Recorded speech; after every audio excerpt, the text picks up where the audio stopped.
मोदी सरकार है, हम्म। भारत रत्न पॉलिटिकल फायदे के लिए दिया जाता है। जिस दिन बीजेपी को लगेगी कि बिहार के मुख्यमंत्री आदरणीय नीतीश कुमार जी को भारत रत्न देने से कोई पॉलिटिकल फायदा होने वाला है तो निश्चित रूप से मिलेगा और मिलना भी चाहिए। मेरे साथ अभी कांग्रेस के पूर्व विधायिका प्रतिमा दास जी, हम इनसे बातचीत करेंगे। नीतीश कुमार को भारत रत्न को लेकर काफी ही बयानबाजी भी हो रहा है कि मिलना चाहिए कि नहीं मिलना चाहिए। आपको क्या लगता है, उनको भारत रत्न मिलना चाहिए या नहीं मिलना चाहिए? जिस तरीके से बीजेपी सरकार में जो मोदी सरकार है, भारत रत्न पॉलिटिकल फायदे के लिए दिया जाता है।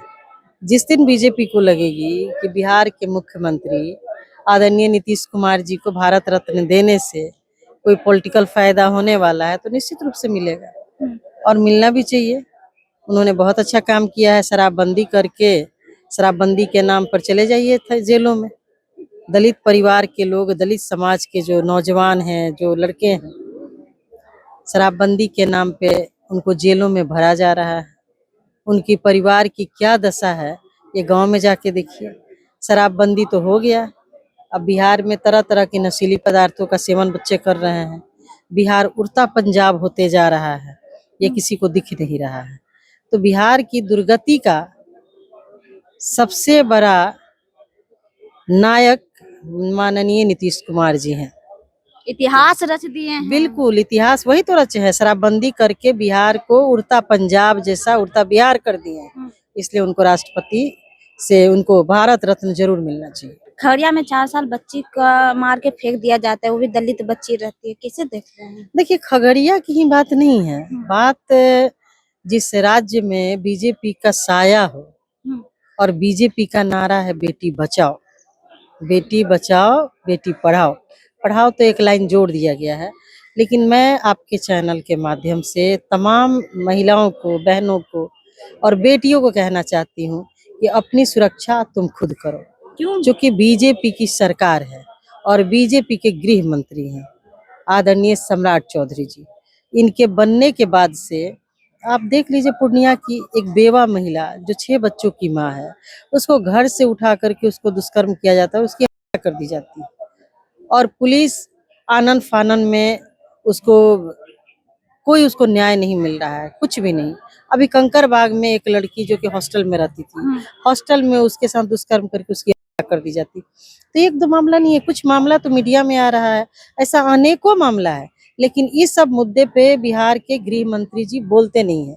बोलते क्या है कि मैं पताल से खोज के लाऊंगा। अरे भाई, पहले जो घर में है उसकी सुरक्षा तो दो, पताल में अपराधी को क्यों खोजोगे?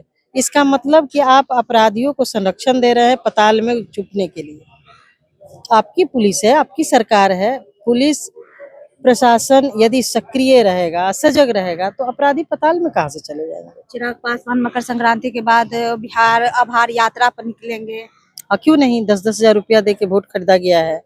महंगाई, बेरोजगारी, भ्रष्टाचार के तमाम वजह के बाद भी यदि एनडीए की सरकार बनी है तो निश्चित रूप से बिहार की जनता को आभार व्यक्त करना चाहिए। शुक्रिया अदा करेंगे। बिल्कुल वही शुक्रिया अदा करने जा रहे हैं और वही 10,000 रुपया दिए थे। अभी तो बोले थे कि 2-2 लाख देंगे।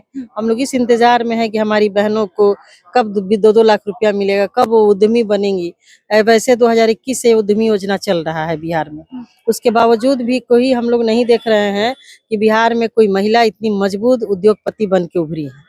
तो ये सब सिर्फ और सिर्फ महिलाओं को, जो कि सशक्त महिला हैं, उनको कमजोर किया जा रहा है आर्थिक रूप से। जिस तरीके से महंगाई बढ़ा है, मोदी जी कहते थे, देश के प्रधानमंत्री जब बिहार के चुनाव में आए थे, तो ये लोग मंगलसूत्र छीन लेंगे। तब तो स्थिति ये हो गई है कि सुहाग का निशानी बिछिया भी होता है और गरीब से गरीब महिला पाँव में बिछिया पहनती है। अब चांदी का भी रेट इतना ज्यादा हो गया कि बिछिया पहनने लायक नहीं छोड़े। तो मंगलसूत्र तो बहुत बड़ी बात है। मंगलसूत्र तो कांग्रेस पर ही कटाक्ष किया गया था। तो वही तो कह रहे हैं, तो मंगलसूत्र तो अब कौन पहनेगा? 1.5 लाख रुपए सोना हो गया, कोई गरीब आम आदमी के बस की बात है कि मंगलसूत्र पहने? अब तो चांदी इतना महंगा हो गया कि बिछिया पहनना मुश्किल हो गया।